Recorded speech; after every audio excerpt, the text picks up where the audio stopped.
President, Mr. Vibhu,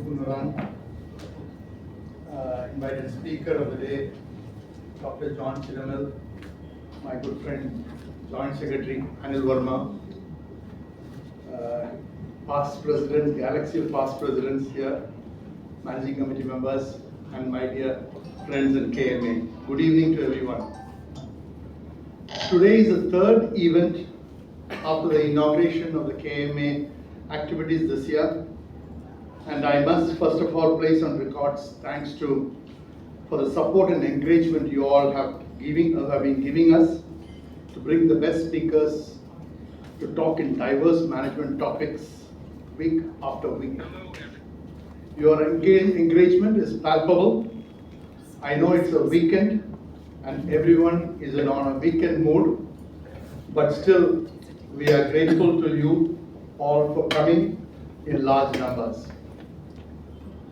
We had 87 participants for the first LeaderInsight session, that was on the first program of the year. And book review, which was held last week, we touched the magical figure of a century. Even today, we have respectable number of audience, all without students. There were a lot of apprehensions among the office bearers about the number of events, and that too on a Friday weekend.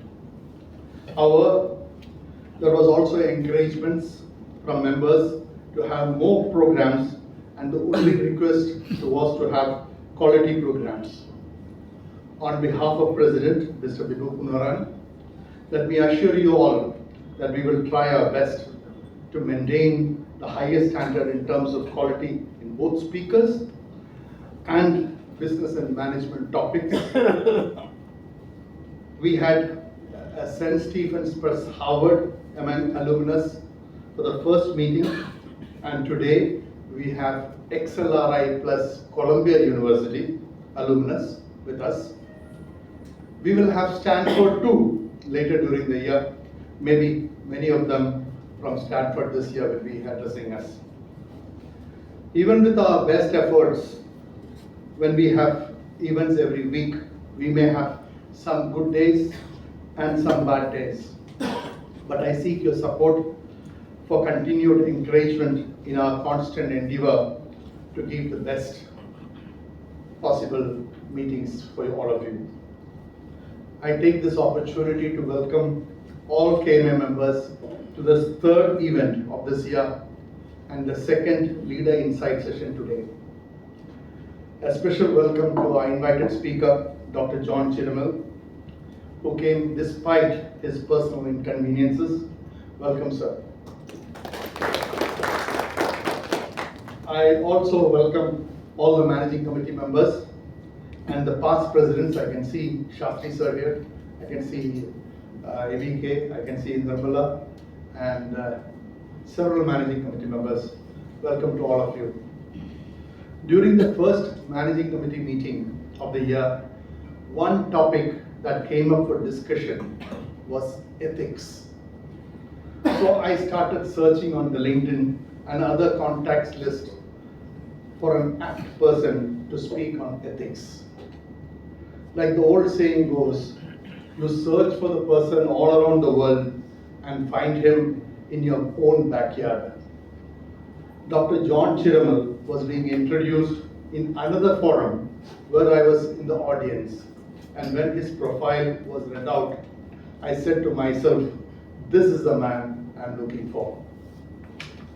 An alumnus of Pune University, XLRI Jamshedpur, and even more prestigious Columbia University, to finally do his doctorate in behavioral ethics from Madras University.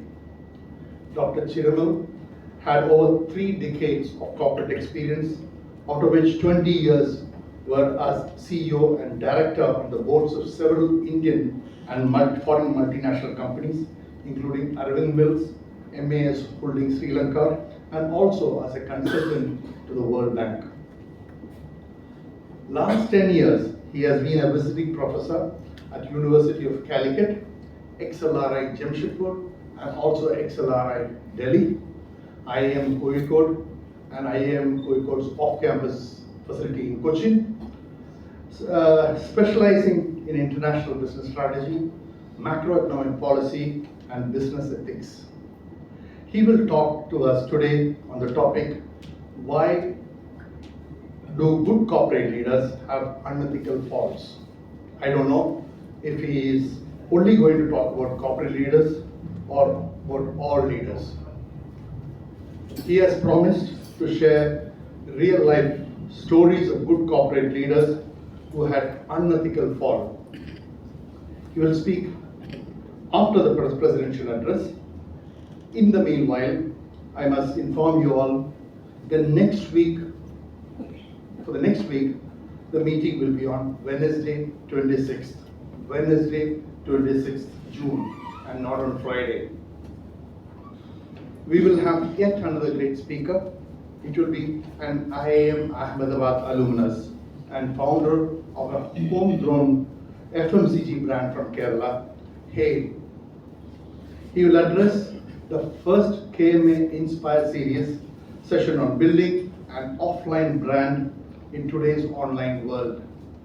I hope to see you all in large numbers, not only next Wednesday, but for all the KMA programs. Once again, I warmly welcome each and every one of you. With that, I request President Vibhu Punuran for his presidential address.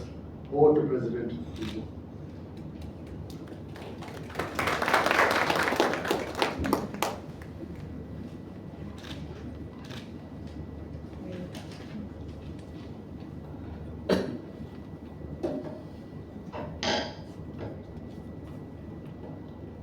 Our chief guest of the day, Dr. John George Chiramel, Vice President Mr. Aljaz Khalid, Joint Secretary Mr. Anil Verma, past presidents, management committee members, my dear fellow KMA members. As I said in the beginning, this happens to be the third meeting of this KMA year. And as you can see, we had scheduled 4 meetings every month, and we are taking things forward in a manner wherein we will have 3 speaker meetings, and we have been lucky to get very eminent speakers till now. The 4th one, we intend to have it more as an inspirational speech. Not that the others are not inspirational, but as the theme for the year is igniting young minds for this year. So, in fact, we got a WhatsApp message from someone after the last meeting saying that even now all the audience is 50 plus. So you got to bring in youngsters. Yes, we're working on that, and definitely that is happening. That it might take a couple of months before we start getting our audience from that background too. But the people that we have identified are really, really interested in this, and I'm sure that there's going to be a change this year with regard to the youngsters also coming into KMA to attend our programs and also take up other leading roles in management inside within KMA. Now, coming to the topic of the day and what our speaker is going to speak on, I'm sure that I do not want to keep him and you between. I don't want to be in between him and you right now. But then there is this concept of ethics. There's this concept of character. There is this concept of reputation. And as we all know, what is character, what is reputation? I'm sure that I do not have to advise people sitting here. I think most of you are perhaps much more experienced than me. And we know that many people may have a reputation, but when it comes to their character, their private character, the character may not be there at all. So a character is something as per definition, something that you do in private, but a reputation is something that what the public perceive as to who you are. I think this is what applies to most corporates. As a company, if you take it, I would like to quote one corporate, perhaps one of the most respected corporates in this country, and the biggest one would be the Tatas. I think they really walk their talk, or at least that's what I know. So, but then there may be other companies, I mean, very reputed companies. When you send someone there, when somebody wants to get to work there or things like that, or take up a contract with some company, perhaps more experienced people might discourage them from taking a contract or working for that company, for the simple reason that they may be a $1 million or a $1 billion company, but then for the simple reason that the leaders at the helm may not be maintaining certain corporate ethics, or the company may not be as reputed as many people perceive this to be. And I'm sure a person like Mr. John George can throw a lot of light onto this particular topic.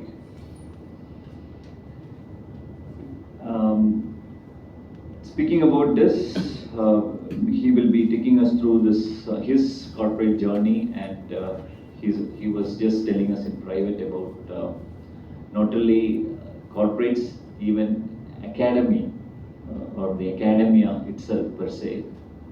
There are people of repute. There's a lot of politics, even in educational institutions of the highest level. So let us hear more from him. And once again, I welcome all of you to this meeting, and I would request Dr. John George to kindly address us. Thank you.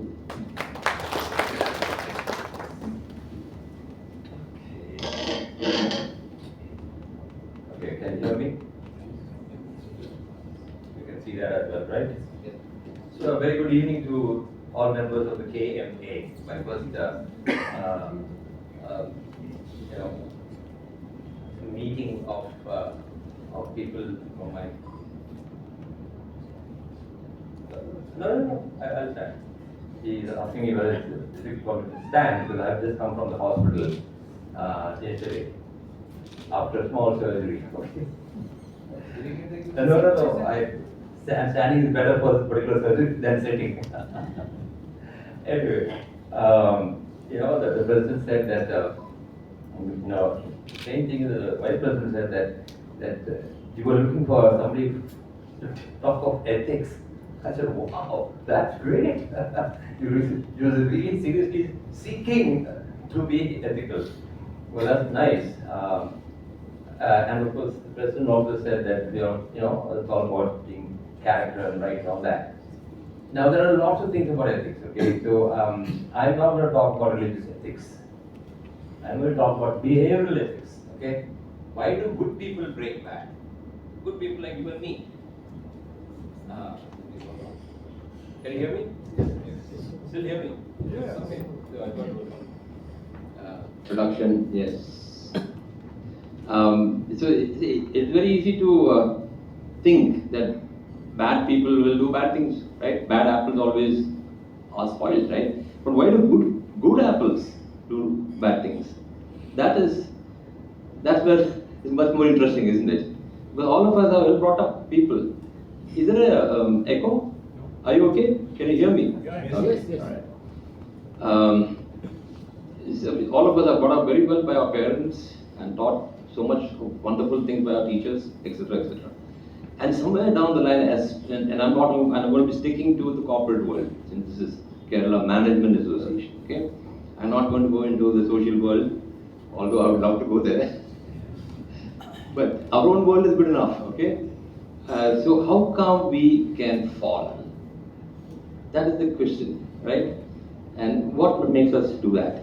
So behavioral ethics is that branch of ethics, which is pretty new, it's about 25 years old, okay? Which talks about that.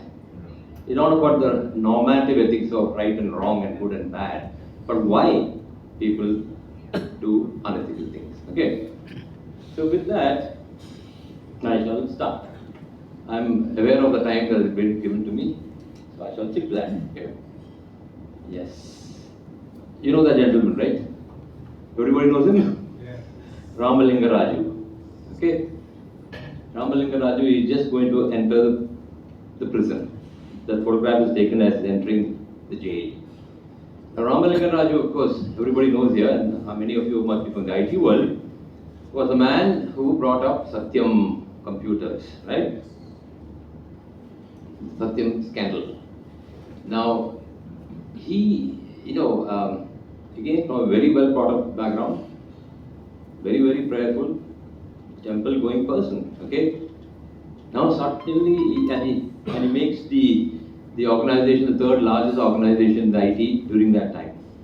See, at that time I remember it was, of course, TCS, very quietly number one, Infosys, Satyam. Then Wipro. They used to battle between Wipro and Satyam, they used to battle for the third place. Okay? So it was something like a $2.5 billion group from some 699. I think I have some data there. Okay? Generated the revenue in 1999. They started around 1996.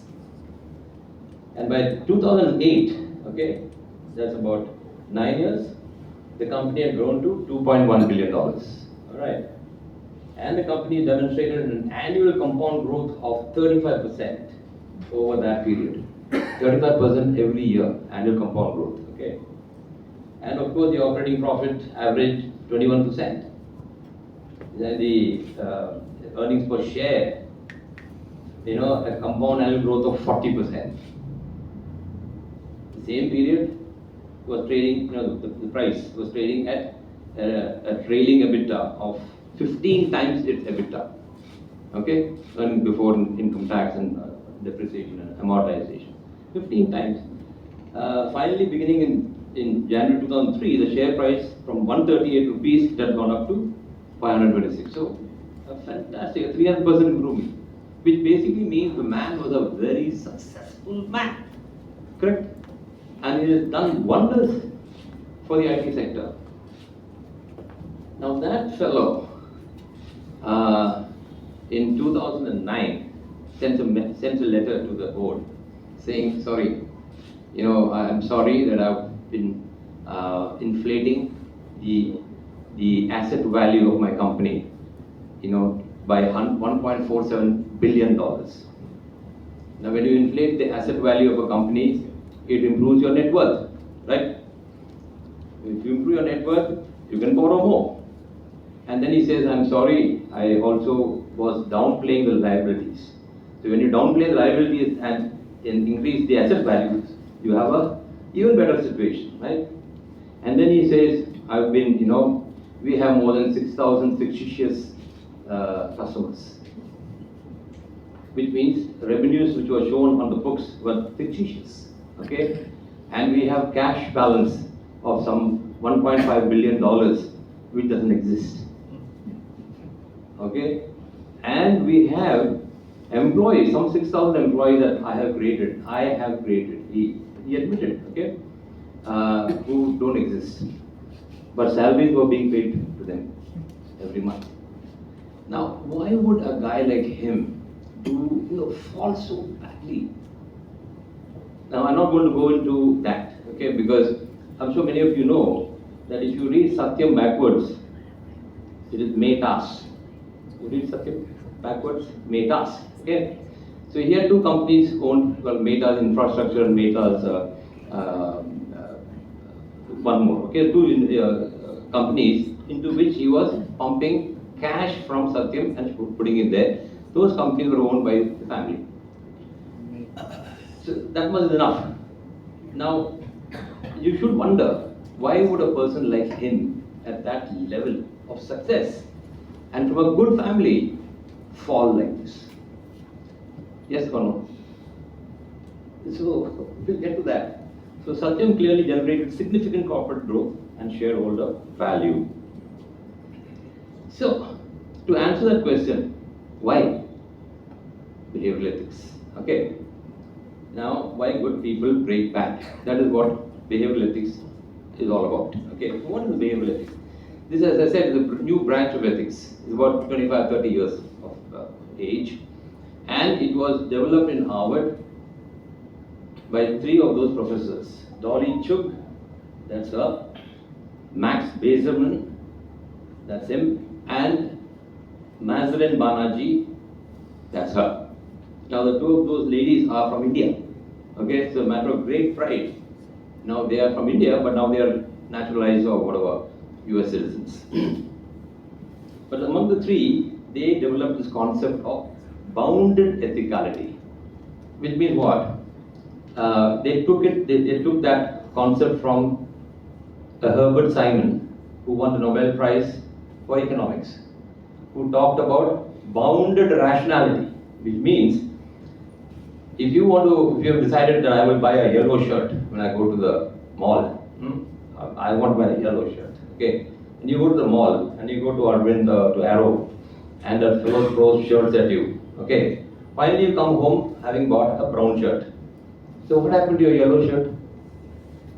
And you are happy with the brown shirt, but would have been maybe happier if you had bought the yellow shirt, but you wanted it, right? So you don't maximize your utility function. You satisfice, that's a new word. Satisfies your utility function, most of the time. Have you not experienced this? That you go with a thought that I will buy brown shoes, and you come up with a maroon pair of shoes, right? You don't always get what you want, but you are satisfied with what you got, okay? That is because the human mind capacity to absorb a lot of, process a lot of information is limited. So that's known as bounded rationality. That is, your rationality is bounded. Based on this, putting the old theory of maximizing the utility function was the old economic theory, right? Everybody maximizes. He put it on its head and got his Nobel Prize. Because the truth is, you don't maximize your utility function all the time. Because the mind cannot process, all right? Similarly, there is a concept in ethics called bounded ethicality. That your sense of ethics can sometimes be constricted and restricted due to internal and external pressures. That is known as bounded ethicality, which means all of us, you and me, very, very religious people, well brought up, temple, mosque, church going, can fall. And I'll prove it to you by the end of this talk, okay? So what does bounded ethicality say? They say, bounded ethicality refers to the systematic and predictable ways in which humans act unethically beyond their own awareness. Now there are four components there. One, it is systematic. It doesn't happen overnight. It is systematic over a period of time. Which means if you observe your bosses, or your peers, or yourself, or your subordinates in the workplace, I'm sticking to the workplace, but this is applicable to the family, it is applicable to an institution like a church, among priests, or in the country. I'm not going there, okay? But just stick to corporate world, okay? If you observe your colleagues, okay, up and down, and observe them for over a period of time, there will be systematic behaviors there, which can lead to a fall. So it is not only systematic, but you can predict watching them, or watching yourself, that you're about to fall, make a big ethical error. And the third part is that, third component is that sometimes you're not even aware that you are entering that phase. Even your boss may not be aware that he's about to fall, he or she is about to fall. There is an unawareness component in this bounded ethicality. Okay. Now, I know you're finding it difficult to believe, really? I mean, really we don't know that they're being corrupt, that they're cheating? You'll be surprised. Sometimes you can cheat and justify that it's not cheating. That can happen. I deserve, I've done so much for my company, I'm just taking a little bit here and there, what the hell? That's not cheating. You start redefining cheating. Okay? That's the unawareness component. So bounded ethicality, the idea that our ability to make ethical choices is often limited or restricted because of internal and external pressures. So what brings about this boundedness is the internal and external pressures that can make you do unethical things. I'll give you a quick example from my own corporate experience. When I came back from the US, I was working with the World Bank. I joined this MAS Holdings. Okay, it's the Tatas of Sri Lanka. Okay, they are now the second largest grouping there, and also, as your president said, a very ethical organization. Okay, so I was reporting to a board member, and I was the country head in India. Okay, and we got along very well. Okay, I will not obviously name him because this guy was voted 2 years consecutively as the CEO of Sri Lanka. In Sri Lanka, there is this contest among corporate CEOs as who's the best CEO. I think there's something like that, very similar one even in India. Okay. And they come in all the magazines, blah blah blah. Okay, so he's a very well-known icon of Sri Lanka and a good man, very prayerful, church-going guy. Okay, and then 2 years later, I get promoted. I go to the board. So then I'm not reporting to him, but I still remain a good friend of his. Okay, whenever I used to go to Sri Lanka, which is, I don't know, I've lost count because head office was there. Okay, I would sometimes spend the night with him in terms of in his house. Okay, and not in the restaurant, not in the hotel. So one fine day when I was going for a board meeting, the notes came saying, and there was a note which said, we need to write off $4 million. Okay, and it came from him, this friend of mine, who's now a friend. He's not my boss. Okay, and in asterisk written at the bottom, due to the introduction of SAP. Now you guys must be, some of you will be familiar with SAP, etc. Right? So due to the introduction of SAP, we need to write off $4 million. It's not a small amount of money, even though we were a $4 billion company at that time. Okay, 4 million is not something you can write off, right?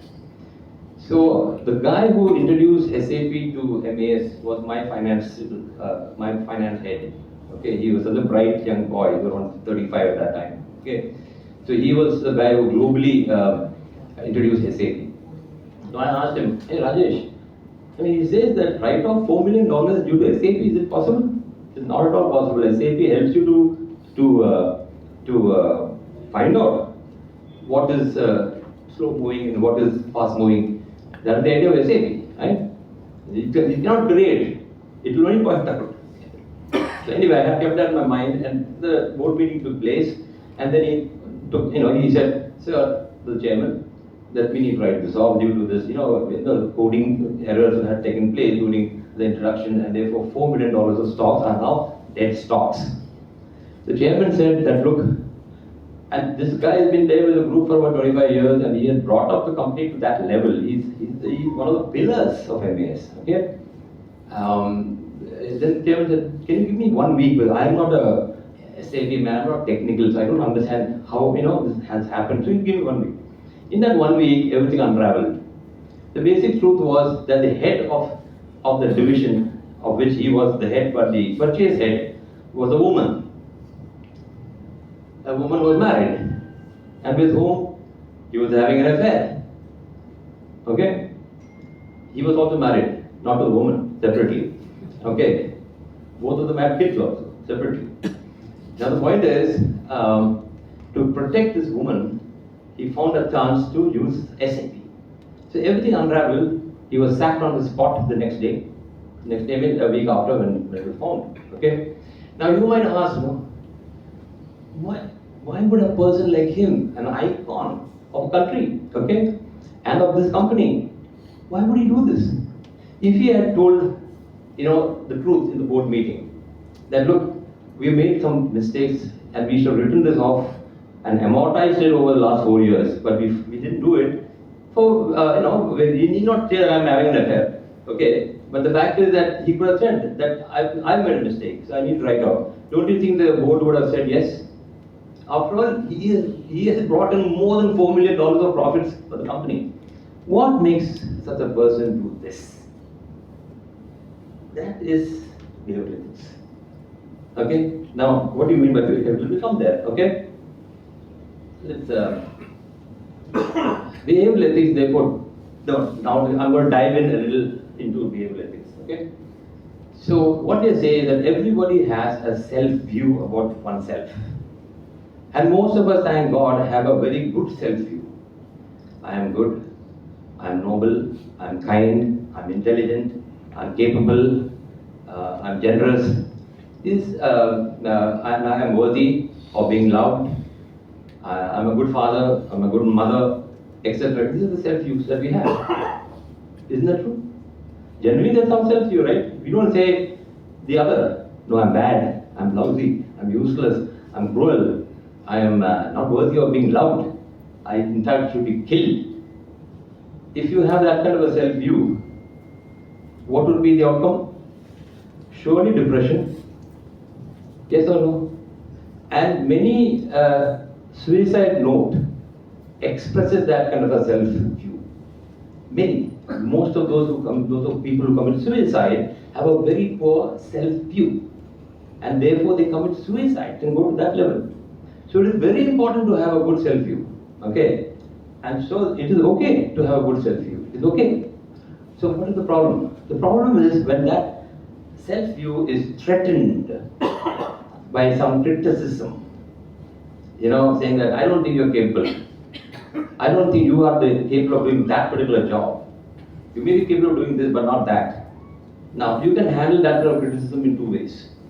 Either you can listen to that criticism and say, maybe there's some truth in what that person is saying. I might have a blind spot as far as my capabilities are concerned. So maybe I need to improve my capabilities there, and then I'll do that job. But right now, I'm not capable. I mean, you're right. That doesn't reduce your self-view. It only enhances your self-view in the right way. But the other way of handling it is that I don't know nothing. Who the hell is he to talk to me like this? I have done so much. I'm the greatest, like Muhammad Ali, etc., etc. Then you have a self-enhancement mode which is delusionary. You are not exactly that, but you have cut off all positive, constructive feedback that your blind spots remain in you. And then, when you are in a position of power, a guy like him can say, I've done so much for MAS Holdings. I don't have to explain things to, $4 million is nothing. I know my SAP very well, so I'll fool the entire board. Can you imagine? That self-enhanced mode can lead to such a folly, okay? So when you try to protect yourself, self-view, either by opening up your Joe Harry window, as they call it, and some of you might know Joe Harry window, okay?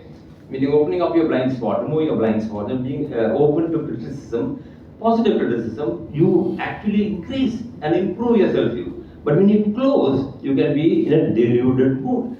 This can happen to all of us. It is not some bad apple that gets affected by it. All of us can fall here. And you just observe your colleagues in work, or your bosses, or your subordinates, or yourself, okay? Then you might say, this guy is moving that direction.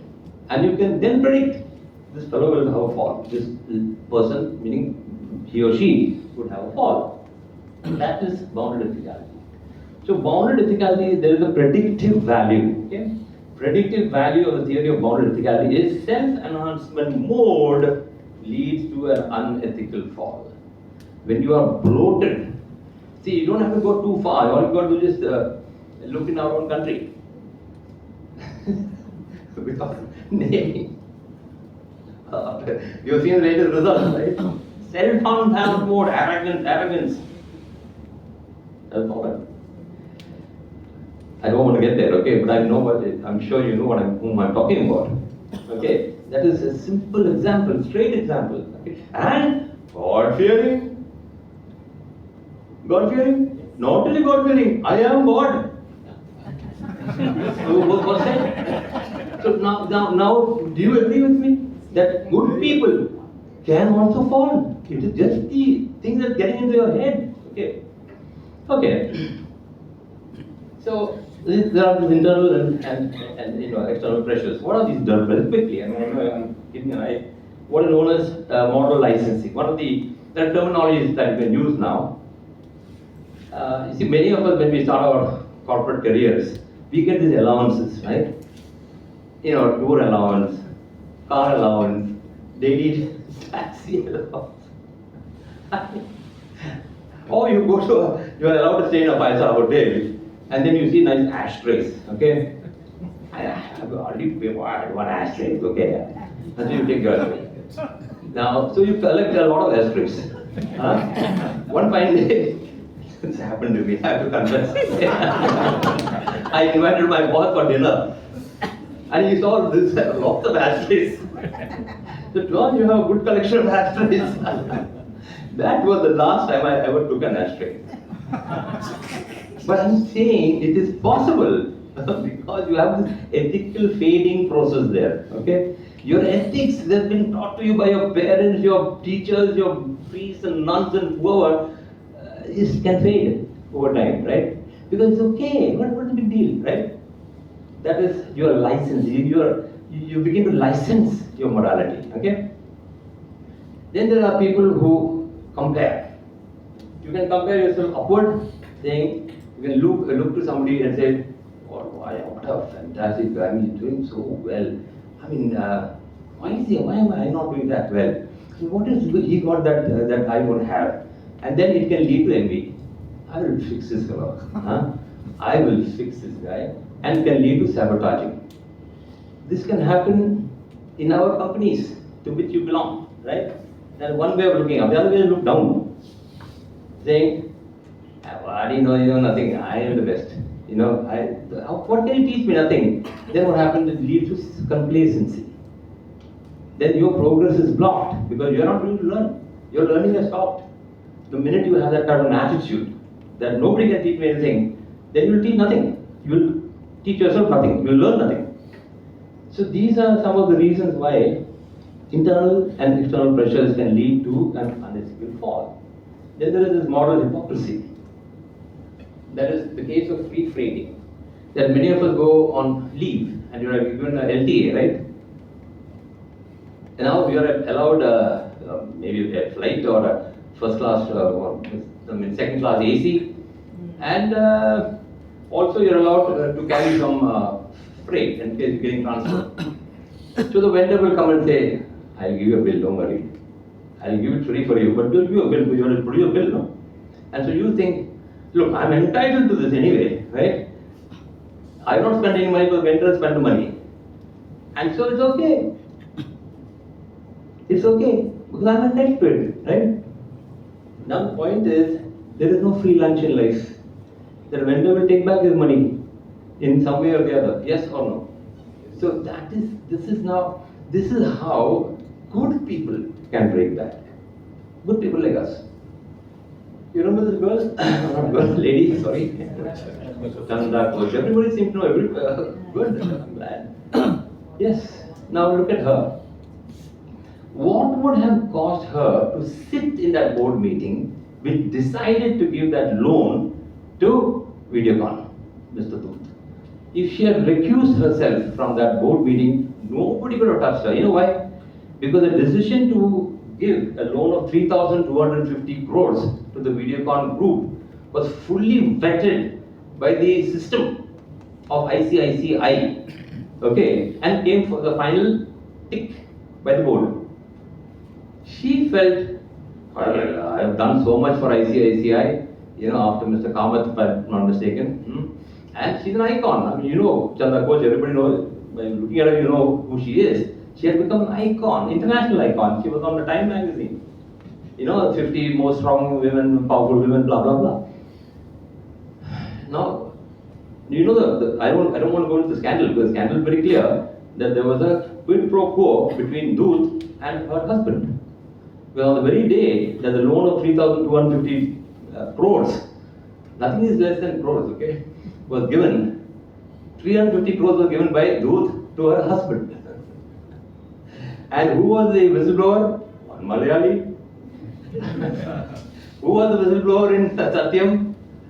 Andhraite but who gave a pseudonym to himself as George Abraham. George Abraham, okay? Huh? Something like that, okay? Because Malayalis are known to be very intelligent whistleblowers. Okay? For whatever reason. Now, why would she have done this? This is a case of self-enhancement mode. I have done so much for not only for ICICI, but for the country. And the system has already cleared it. I have every right to sit there and clear it also. If she had not, today she would not be sitting waiting for the case to come up. The case has not come up yet. Okay, she has not been put in prison. Luckily, she got a bail. Okay, but when the case comes up, she could go behind bars. Okay, as per SEBI rules. So that is self-enhancement. One more example, like Satyam, we have Chanda Kochma. So let's park, in the given time, the theory of bounded ethicality and look at some other theories that talk about why people do bad things. So there are some traditional theories, okay? And we'll finish with it quickly. I think I still have about... We have time? Okay, good. So the traditional models of ethics suggest that individuals commit wrongful acts when the benefits of wrongdoing outweigh the costs. So when you want to do something wrong, you will think, if I do this, will I get more benefit than the punishment that I might get if I get caught? Okay? If I'm not going to get caught, might as well do it, right? So you do a cost-benefit analysis of an act. This is a traditional theory. Okay? So the distinguishing feature of these models is that individuals act out of self-interest, and that they consciously, not unconsciously, there is no unawareness component here. Very consciously, they will do wrong things. Okay? Act either ethically or unethically, depending upon the ratio of benefits to costs.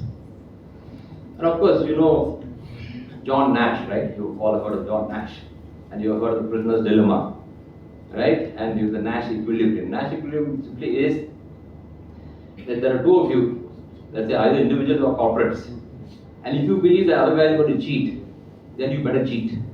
Because if you don't cheat, he will win. So you also cheat. So when you both cheat, both will get something, but not what you would have got if you had not cheated at all. If both of you are not cheated, you would have got much more. But since you don't trust the other guy, you will cheat. That is the suboptimal Nash equilibrium. Okay, so you will cheat. Just think about it. It can apply to our children. He took, he will take those toffees. I'll take it. Have you not seen our small grandkids and children do this? This Nash equilibrium is part of our DNA. Okay, so traditional theory.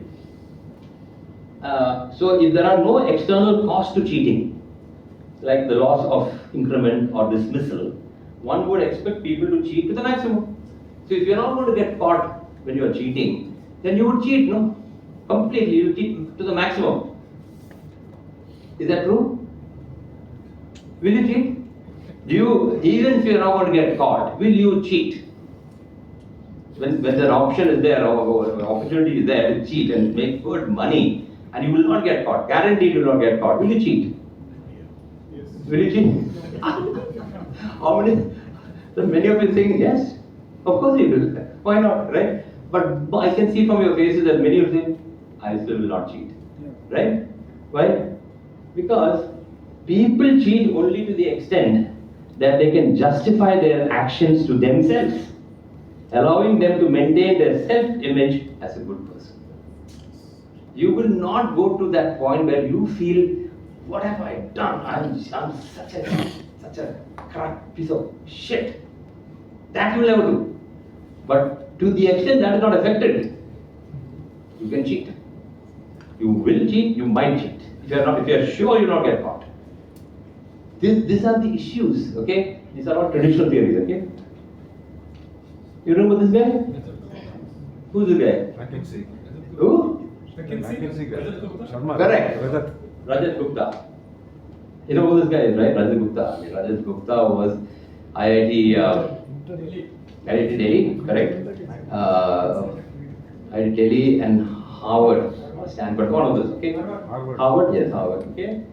And of course, the first Indian chief of McKinsey and Company, and he brought up McKinsey from being a small boutique consultancy to something like from $3.4 billion. I mean, like, he can truly say that I did it. Okay, and he was a partner, senior partner. He was on the board of almost every university you can name. Harvard, Stanford, Kellogg, everything. Columbia, I don't think so, but whatever.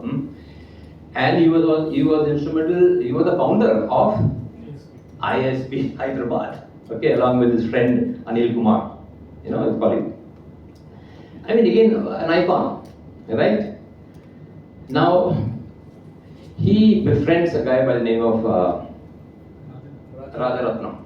Okay, Rajaratnam, Sri Lankan hedge fund owner. Okay, he was a billionaire, and he is known to make his billions through insider trading. He's known. Okay, everybody knows, but he never gets caught. He's just a smarty. He is a smart guy. Okay, and he's become a billionaire. Now he befriends him, and that guy invests $50 million in a venture of his. Okay. Now he says, look, you can see the interview of this. Okay. He says, look, were you his friend? Was the question that was asked, and he said, no, you were not my friend. Meaning I never brought him home for dinner. Neither have I gone to his house for dinner. But I have known him as a colleague, as a business partner, and in fact, he's invested in my company. So now he goes for a board meeting to Goldman Sachs, of which he was a board member. Okay, and this was during that subprime scandal.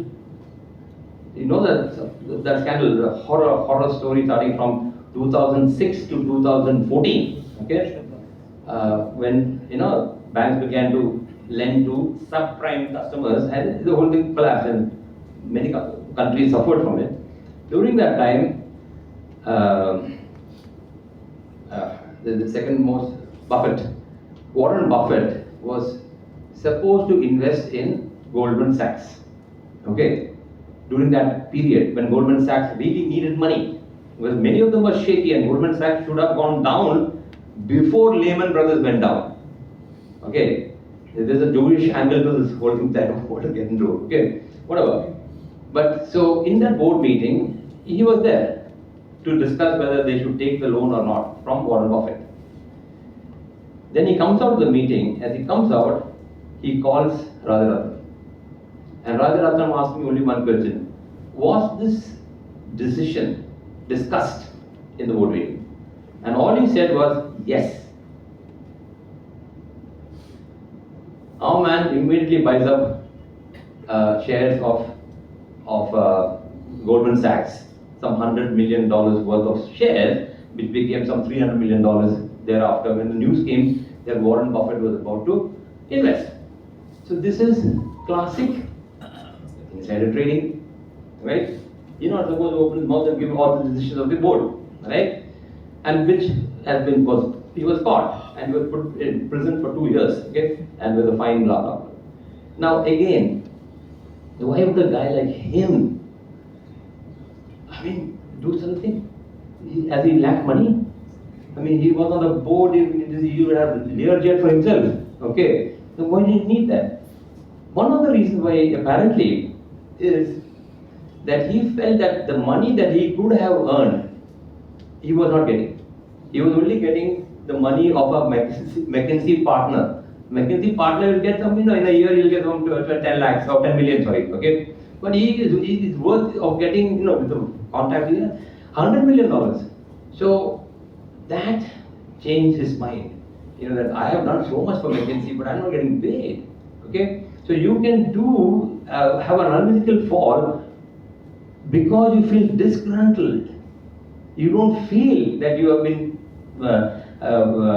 rewarded in the right fashion. Does that resonate with you guys? Some of you might be thinking, yeah, I do feel like that too, Be careful. That's when you begin, when you have a big fall. So, one quick one. This is now Okay, we are done with bounded ethicality, we are done with certain traditional theories of ethics.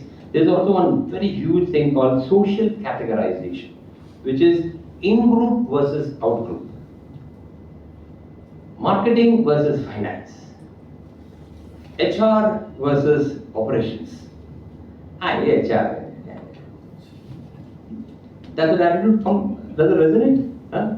I'm finance, okay, I'm telling you. Huh? In-group versus out-group. This is a very dangerous categorization, because the psychological process by which individuals differentiate between those who are like them in group and those who are unlike them out group. This of course applies to society. And what is the biggest social categorization in our country? The caste system, right? I'm a Brahmin. I'm a Menon. Okay. Yes or no? I'm just striking a few things for you to understand what I'm trying to say. Now, what does it do? How does that affect you ethically? In social categorization, we magnify the difference between us and them, while minimizing the differences between ourselves. See, I might belong to one group, and we think there is no difference between us. There will be huge differences between ourselves, but we minimize that. No, he's a Christian. No, he's a Muslim. Okay, and between Hindu and Muslim, oh my, you maximize, you magnify the difference between us and them, and minimize the difference within the in-group members. This categorization helps members of the out-group, allows us to dehumanize them. They're not humans, okay? To exclude them from moral considerations and to place them outside our circle of moral regard, and thus mistreat them without feeling distress. Well, it's sad to say, I have to comment that this is what this country was coming to. I hope it now doesn't stay there. Yes or no? I mean, I don't want to say this, right? Very, very sad. I hope it does not go beyond what it has already come to. Okay? But you can never say, this is the whole issue of social categorization. We can be victims of that in our corporate world. We can. You know, you can say, marketing fellow, chori hai. He must be stealing. As if HR guys can't steal. You know, it's an in-group, out-group thinking. Okay. So finally, the cheating culture. With that, I think I will end. Okay. Why do employees cheat? A simple, straight question. After all this theory, I'm asking one fundamental question. Why do people cheat? Well, because they are used to cheating in their schools and colleges and have gotten away with it. Generally agree? We have. See, today's schools, cheating is the process. It's unfortunate, believe me. And I'm not bragging, but I have never copied in my life during my school days. No, seriously. And I'm sure many of you will also say the same thing. Because our generation, there was no question of cheating. But you ask the latest, are you a fool or not to cheat? You should cheat. Only when you are smart. Anyway, because they feel they can get away with it again at their workplaces. So when you have a lax ethical infrastructure in your companies, which basically means you have this vision and values in every company, I'm sure, most companies. It's there on the wall. How often, tell me honestly, has your CEO spoken about values? Well, he has spoken about strategy, marketing, bottom line, how often does he speak about values? It is there on the board of the company. How often do you guys sit and discuss, are we really following our values? How often? When we don't have the live ethical infrastructure in the organization, you can have an environment of cheating. Because then the other thing is, of course, the vendors. I mean, they come with the very clear purpose. In Hindi, I'm saying, whom can I influence? Whom can I buy? So the inducements that come are very difficult to refuse. That's one big issue. Okay? Consumerism, need for wealth accumulation. What, that Padma, is telling, what Padma, she's got an Accord, Honda Accord, you got one i10. What are you doing? See, her husband is much smarter than you. Oh, really? Yep. So, see, this keeping up with the Jonases, pressure from society to accumulate wealth is the other reason. And feeling of entitlement, self-enhancement mode, which is the case of Chanda Kochar, which is the case of my Sri Lankan, person. And then, of course, the other one mentioned there, under appreciation of one's worth. That was Rajat. Okay, he felt that he should be earning much more than what he was earning. Target pressure. When a company has a much of target pressure, the transactional company, transactional culture like Enron. I mean, I can't tell you all this, there's no time, okay? But Enron was a classic case of a toxic culture. Short term, everything is short. I don't care who by profit. I want to show profits every quarter. When you are under such pressure, you will cheat. You will cut corners. Okay? And short termism, quarterly bonuses, and ESOPs. Okay? So I think I've given you kind of an insight into behavioral ethics. Okay? And what the theory is all about. And that it's all about good people breaking bad, not bad people breaking bad. Okay? And that means you and me. And if you are sensitized to it, then you will take a little extra caution that it can happen to us. Okay? We are not, excluded from this possibility. I think with that, I will close right now and open up for talks. Thank you.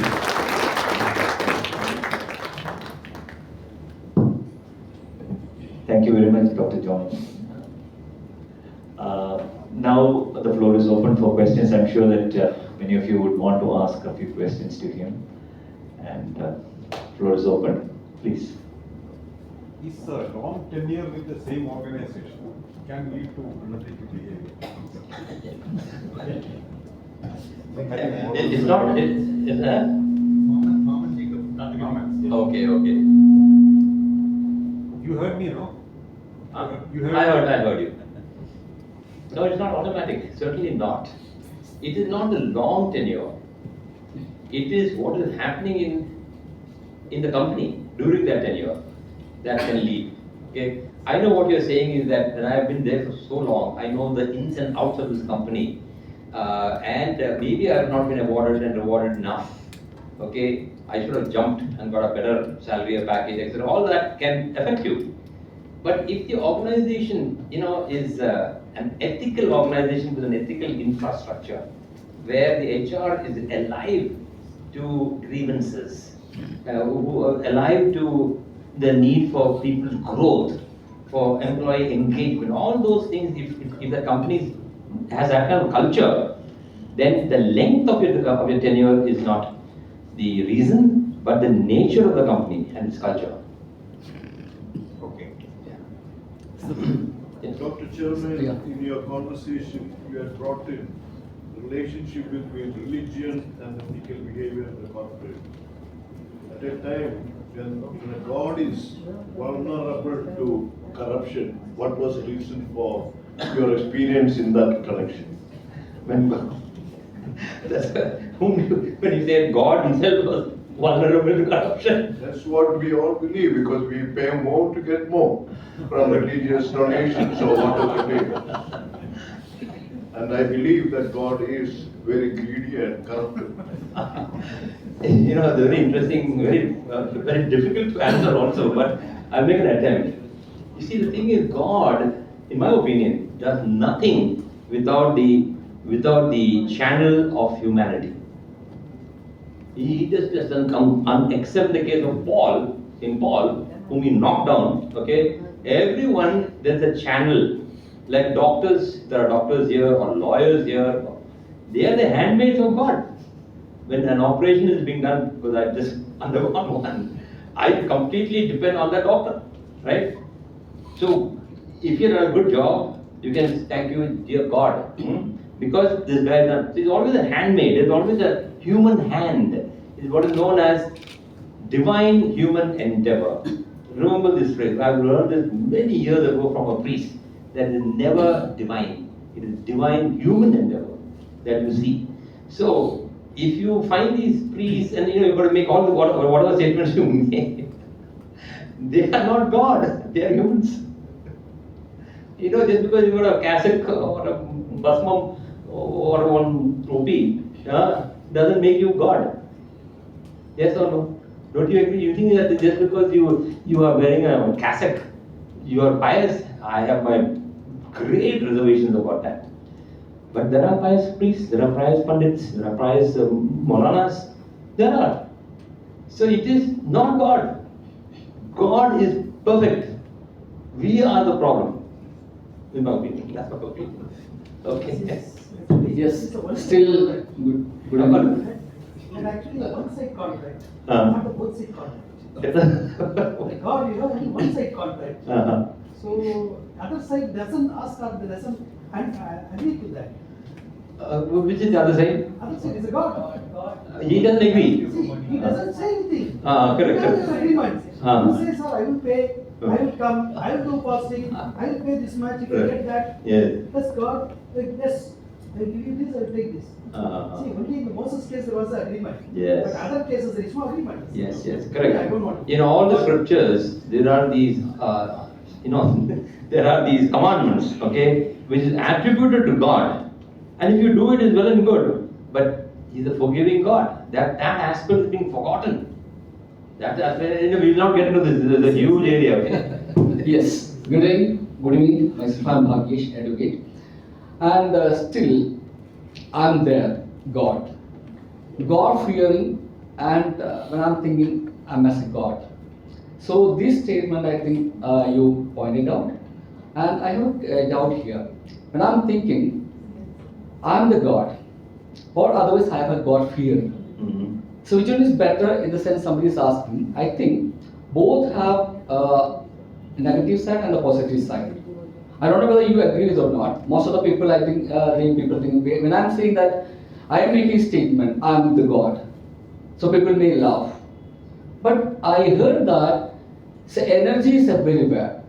Everybody is having that godly energy. Yes. So why should I fear the God?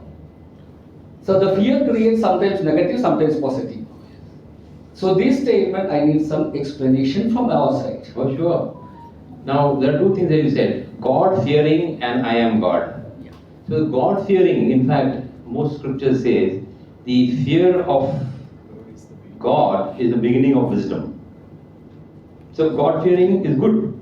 It's good to be God-fearing. That there is a power beyond you that you better pay obeisance to, because you don't know everything. So let's just, surrender and say, God, please help. Okay? So God-fearing is okay. But I am God, okay, is also perfectly okay, because that is the Advaita philosophy. Okay? Yes, that I am God, God is in me. But provided it is accompanied by humility. If I am God is different from I am God, thank you dear God, is a different attitude. So if you have the right attitude when you believe I am God, it's fantastic. Because that means what? You have transformed yourself, you have surrendered your ego to God. And God lives in you. And that will be seen in the fruits. I cannot say I am God and do nothing. See, if I am God, I should be really generous, right? And helping others. That fruit, if it is there, perfectly okay. Did I answer the question? Sure. Okay, thank you. So I have a question, sir. Actually, I belong to third generation of entrepreneurs, and I am also an academician as of now. Okay. Actually, I actually left entrepreneurship due to one reason. I felt that there was a lot of things that we cannot rectify, like unethical things can happen. So I generally have a feeling that we cannot be 100% ethical in business. How much do you agree or do not agree to this? Wow, you took the words out of my mouth. Because there is no what is known as unicorn ethicality, meaning 100% ethicality. But there can be 95% ethicality. See, your chairman, president, he talked about Tata's you think Tata is 100% ethical? No, but it is 95% ethical. Vis-a-vis, let's say, should I take the name? Adani? If I were to compare, I tell my students, my kids, my students, okay, if you were to get a job, two offers, one from Adani and one from Tata's, same price, same amount of money, everything, position, blah, blah, blah, which one will you take? Tata's, okay? Everyone, and we're talking about creme de la creme, I'm talking about XLRI, IM, OD code, etc. These are the, why?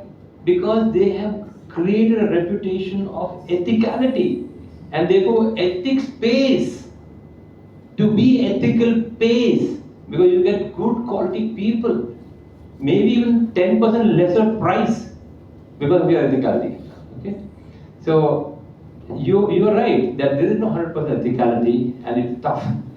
I wish I could give you a longer answer, but there are ethicality at 4 levels. One is at your level, meaning you and me, at the individual level. There, as he said, character. It has to do with character. Okay. 2, when dealing with vendors. Okay, that has to do with the rules in the company. There has to be specific rules. The Tatas have very, very specific rules how you handle vendors. Okay. Okay. The 3rd, competition. How do you deal with a unethical competitor? Okay. Again, there is a method to do that. And finally, with the government itself. We have a park in Nellore, 850 acres, and I did the negotiations with YSR Reddy, the guy who died in the helicopter crash. Okay, and we told him, if you ask for money, this business of 30,000 employees, which we promised, will go to Gujarat.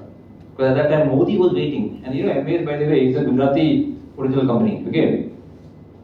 Modi was waiting for us to go there. So, to the credit of Mr. YSR Reddy, not a pipe was paid in getting 850 acres of land in Nellore. How do you like that? So, even dealing with governments, you have to be very clear in your mind that, I hope I answered your question. It's a long answer. I can't give the thing.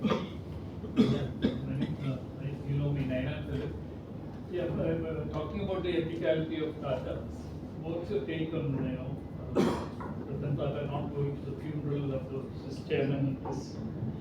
It's been haunting me, people, and also the way he eased him out of the business. He's one of the major shareholders. I don't think, in my standard, that is okay. coming up. I am, by the way, a consultant to Tata Steel. So I know the Tatas and their entire. I'm a consultant for ethics in Tata Steel. Okay. Now the reason that I know of, I may be wrong. Okay, why Mistry was eased out is because he did not agree with the values of Tatas.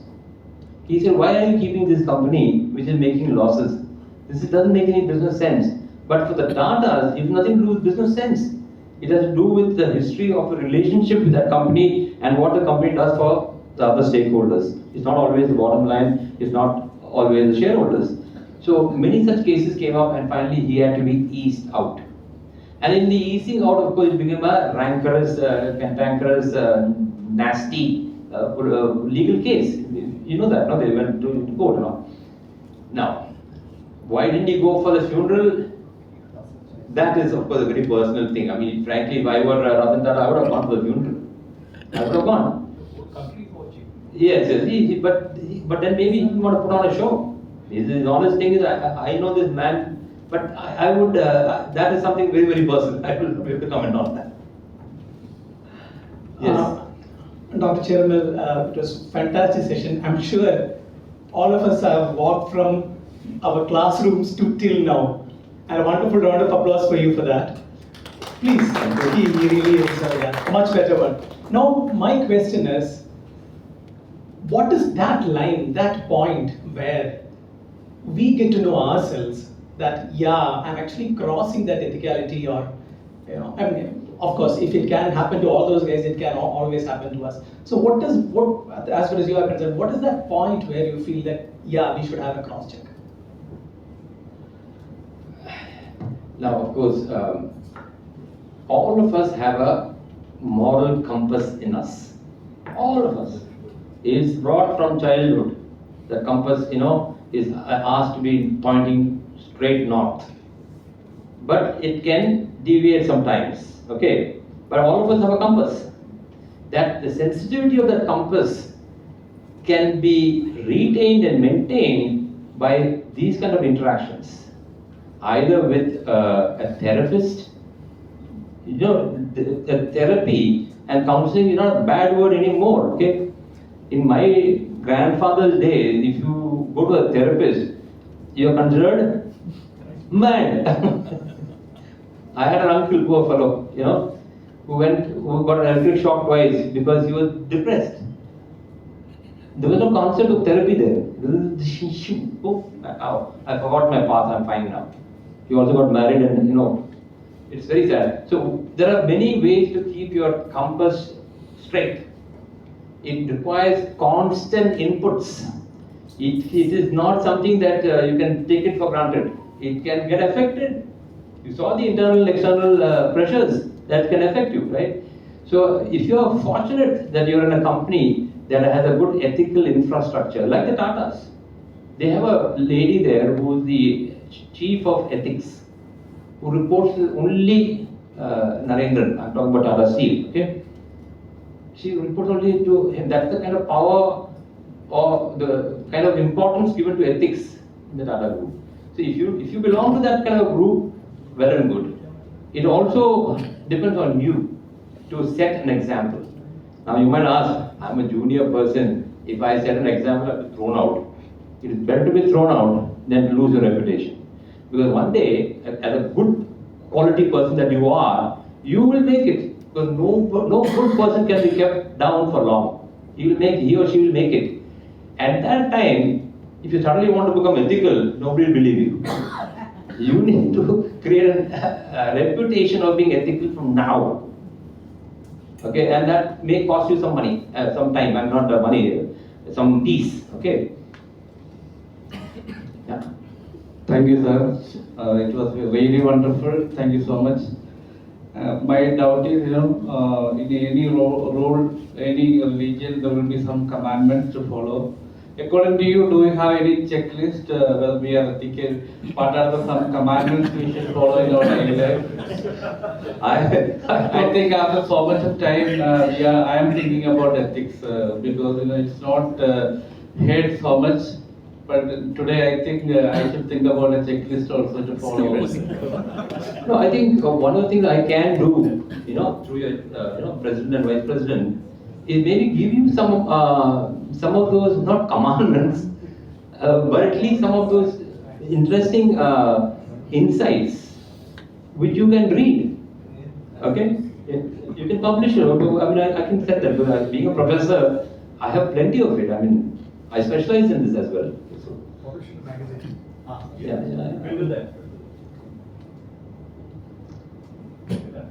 So just one more doubt. So this one actually, right now, there are a lot of youngsters in business. So they are actually very much impatient because they need to get things done very fast, right? And they are very generous also. Even though they are ethical, to get things done, they are ready to pay some money. They are very generous people. But in their work, they are perfect. So how are they ethical or is there anything wrong? Because they are very much, they don't mind giving 10,000 rupees as a bribe to a government office. But only thing is that they have to get things done so fast. Especially if you go to Tamil Nadu, if you want to start a business, you have to pay some amount to some certain percentage to certain government department. Things will be very smooth. Kerala right now, I don't know, it is not that smooth, but still, so this is my genuine question. It's a very, very fundamentally correct question because people can lecture here, but the real life is something else, right? And how do we survive in the environment, right?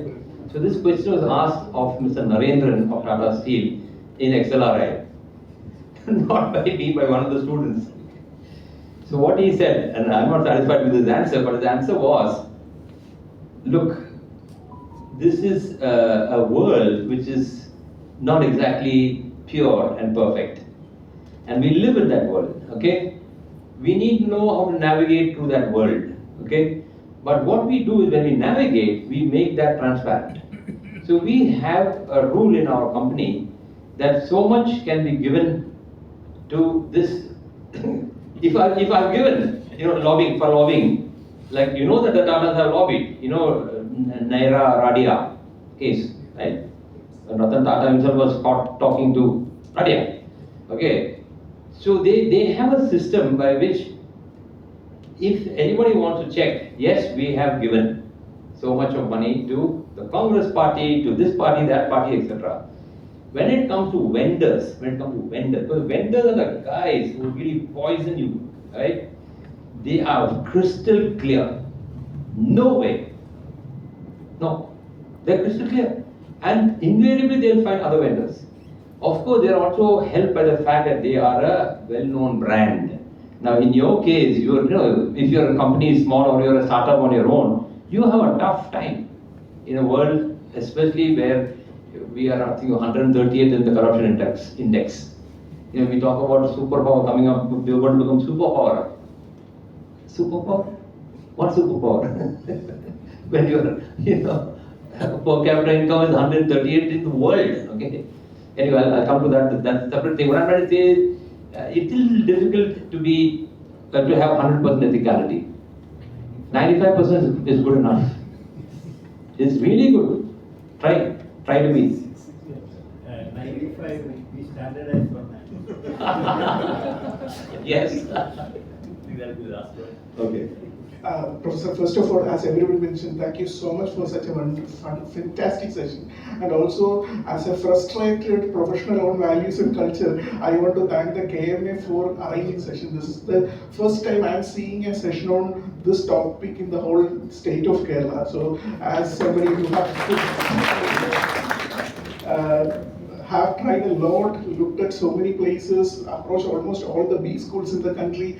Nobody wants to listen, nobody wants to run a course on this. It was a fantastic experience. Just one quick question, Professor, is that you mentioned about the bounded ethicality part, and that's where I want to ask this question. So when you mentioned about external and internal pressure, but then why, when people get more autonomy and more power, when they grow up in the organizational hierarchy, or then when they become a startup entrepreneur, they tend to be more corrupt? Ideally, it should be the other way around, right? It depends upon when they started. If you have made sure that you are not corrupt, that you want to make a statement of ethicality, and you have grown because of your capabilities, that's when you can remain, okay? Now, whereas if you've been corrupt from the very beginning, then as you grow higher, you become even more corrupt because the opportunities are even more, okay? Now, that was the fundamental thing, that why should they become corrupt? They should become less corrupt as they become more powerful. Not true. They will become more corrupt because they've been corrupt from the very beginning. Okay, or they have not worked in organizations that have taught them that question: how do I learn to remain within that line? If you have not been taught that, then you can easily be swayed. Okay, so easy to be swayed in this corporate world. I'm from that world. Okay, so that is the answer. That you need to make your reputation now. You want to be a leader or you want to be a manager? If you want to be a manager, do whatever you want, be corrupt also. But you want to be a leader? Then now. See, those who are built to last, companies that are built to last, and people who are built to last, invariably have drawn that line that you talked about, well in advance of their careers. Really. I can give another example, but the time, right? Professor, Professor, if I may ask one quick follow-up question as well. One quick follow-up question on the question asked, just out of curiosity, in your experience over a period of time across generations, do you see generation over generation getting better at ethics, or they are going in a downward pattern? Downward pattern in this country. In this country. Not everywhere, no? In this country. It is very, very sad. Seriously, I'm a professor. and I teach the young, the creme de la creme youth. Okay, I also taught, by the way, in John Mathai Center in Irnalakoda. I can't even remember Malayalam. Okay, and those kids are, well brought out kids. Okay, but you know who their parents are? I asked one of those girls who, like, what's your dad? Oh, he's a coolie. He's a coolie. You don't look like a coolie's daughter, right? Great thing about Kerala is that they know, there is a lot of equality here. So those kids are certainly more ethical than the better brought up kids, like our kids. It's a very sad thing. So this ethics that we're talking about really needs to be in the schools. It should be taught in the schools, not civil science and model science. Ethics. That's my opinion. You were saying something, yes? Startups are actually not for will to last. It is will to exit. For valuation and exit. Oh yes, the startup. Our will to exit. That's his good sense of humor. Very true. Okay. So thank you very much, Dr. John George Chiramel. I'm sure that we will had a very interesting evening this time. And now, to wind up our session, I would request our Joint Secretary, Mr. Anil Verma, for the official vote of thanks.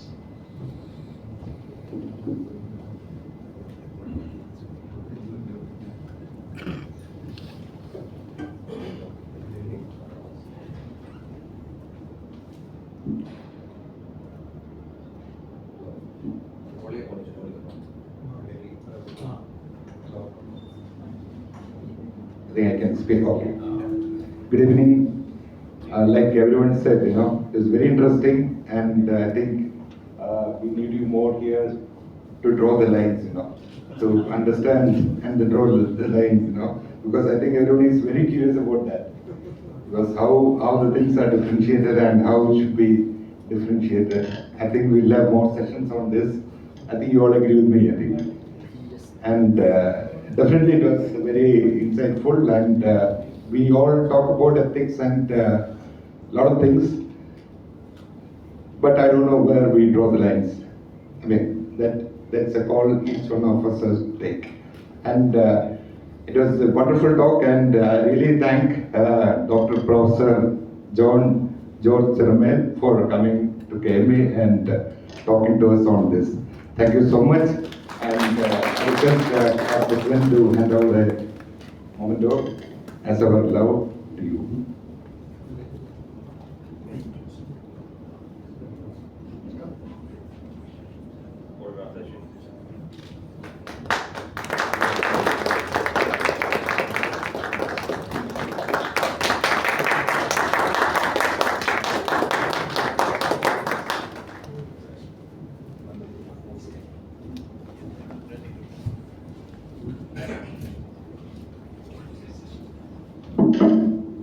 And I also thank all the past presidents, all the managing committee members, and all the KMA members for coming in large number. And thank you all. And I request all the managing committee members to stay back for a while after this meeting. Thank you. Please rise for the national anthem.